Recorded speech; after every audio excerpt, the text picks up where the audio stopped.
I have had several. You can imagine being public about an issue like this. You have tons Right? of times where you're like, God, what the heck? Like one of the first interviews I ever did was on national television.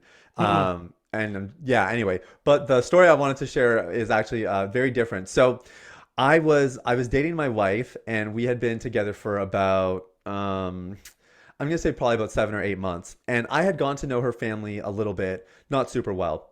And this was around the time when God was starting to kind of birth this idea for a ministry in me.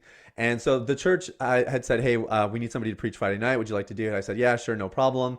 And I had this great message about hearing God's voice and connection with Him. And while I was preparing, he was like, "No, no, no.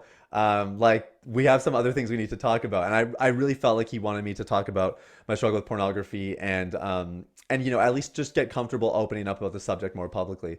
So, anyways, I'm getting ready for it and, feeling the nerves, feeling the jitters a little bit. First time kind of going publicly about it.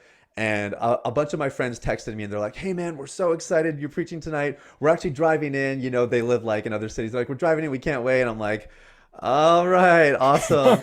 Um, and then my wife has never seen me preach before, or maybe like once or twice. So she was like, "Hey, like I'm so excited. By the way, I hope you don't mind. I told my parents they're planning to come tonight."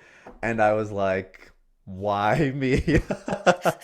Like, oh no.